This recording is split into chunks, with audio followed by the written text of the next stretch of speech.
चंद्रमा बनाकर दिखा दिया। लड़की ने अर्धदेव भोजन का लिया।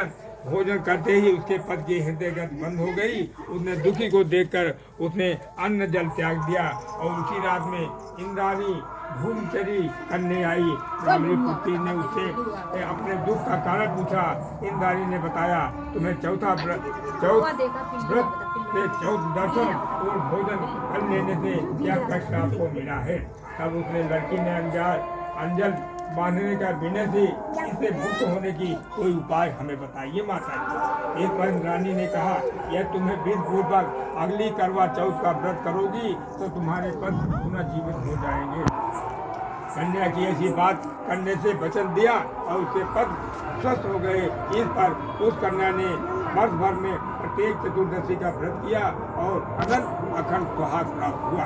श्री कृष्ण ने कहा, द्रौपदी, ये तुम ऐसा व्रत को करोगी तो तुम्हारे सभी कष्ट टल जाएंगे। इस प्रकार द्रौपदी ने यह व्रत किया और पांडव सभी क्षेत्रों में विजयी हुए। इस प्रकार सौभाग्य पुत्र पौत्री का धन धान इच्छुक स्त्रियों को यह व्रत विधि पूर्वक करना चाहिए। इस व्रत को करने से भगवान शंकर की बहुत प्रसन्न होते हैं और पार्वती दोनों उगर गए। एक बार ब्राह्मण ने 7 बहुएं थी। 6 बहुएं तो मैके में वाले बहुत अमीर थी। इसी कारण ससुराल में उसका बड़ा मान था, परंतु छोटी मैके में कोई नहीं था और घर का सारा काम काज करती थी, सबकी सेवा करती थी और कोई भी उसके प्यार नहीं करता था। कभी दुख काटते रहते थे। तीज त्योहारों को पर जब उसके मैके से कोई नहीं आता तो वह बहुत दुखी होती। हर वर्ष हर तरह की इस वर्ष का करवा चौथ बरताया। अन्य बहुओं से मैके से उनके छोटे भाई करवा लेकर आए, पर छोटी ने मैके से ये कोई आता होता तो आता, कोई था नहीं, कौन आएगा। करवा लाता।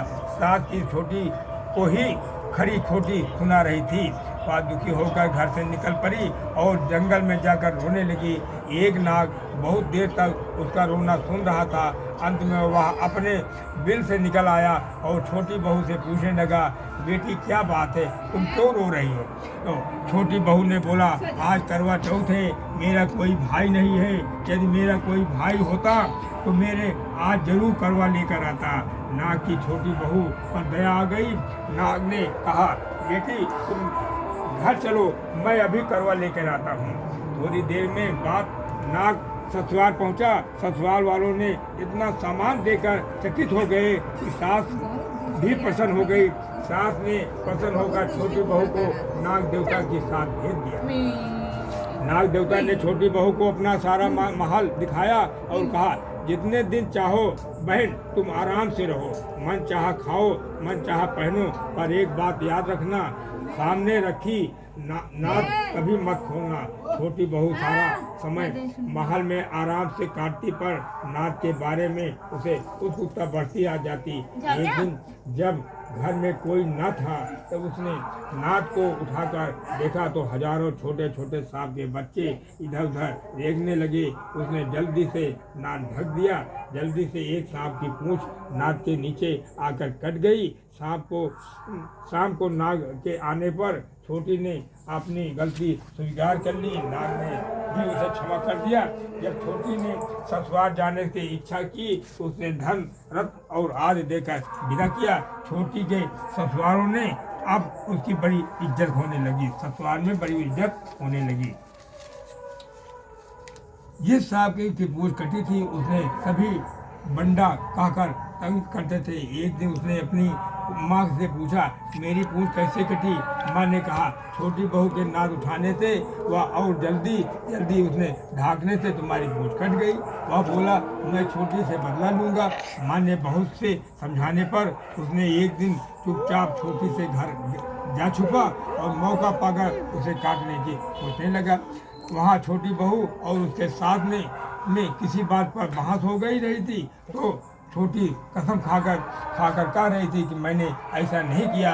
वह कहकर कह रही थी कि मुझे बांड भैया ने प्यारा से प्यारा कोई नहीं है। उसने कसम खाकर कहती हूँ कि मैंने ऐसा काम नहीं किया। बंडा ने जब सुना सोचने लगा कि जो मुझसे इतना प्यार करती है मैं उसे ही काटने आया हूँ या चुपचाप वह घर चला गया। माँ ने पूछा ले आए बहन से बदला? वह कहने लगा माँ बहन तो कैसा बदला? तभी से बंडा भाई ने छोटी बहन से हुए भाई प्रतिवर्ष चौथ के दिन करवा लेकर जाता और बहन के बड़े प्यार से करवा चौथ का व्रत करती थी। प्राचीन काल में करवट के नाम के एक प्रतिवर्ती स्त्री अपने पति के साथ नदी किनारे एक गांव में रहती थी। कार्तिक मास में कृष्ण पक्ष में चतुर्थ के दिन उसका पति नदी के स्थान पर स्नान करने के लिए गया था। स्नान करते समय एक मगरमच्छ ने उसको पैर पकड़कर अंदर ले गया और करवा नाम लेकर जोर जोर से अपनी पत्नी को बुलाने लगा। उसकी आवाज़ सुनकर उसकी पत्नी दौड़ कर आई। उसने मगर को कच्चे धागे से बांध दिया। मगर को बांधकर यमराज ने यहाँ पहुँची और यमराज से बोली भगवान मगरमच्छ ने मेरे पति को का पैर पकड़ लिया है, अतः पैर पकड़ने से अपराध में आप अपने बल से उस मगरमच्छ को नरक में ले जाओ। यमराज ने कहा अभी मगरमच्छ की आयु शेष है, मैं उसे नहीं मार सकता, मैं उसे नहीं ले जा सकता। इस पर करवा ने कहा यदि आप ऐसा नहीं करेंगे मैं आपको श्राप देकर नष्ट कर दूंगी। यह सुनकर यमराज ने डर गए और उसे प्रतिवर्ती स्त्री करवा के साथ जाकर मगरमच्छ को उनकी यमपुरी भेज दिया और करवा पति को दीर्घायु प्रदान उम्र दिया। उसी दिन से यह करवा चौथ मनाई जाती है और सुहागिन स्त्रियों द्वारा व्रत रखा जाता है। ये करवा माता जैसे तुमने अपने पति की रक्षा की है वैसे सबके पतियों की रक्षा करना।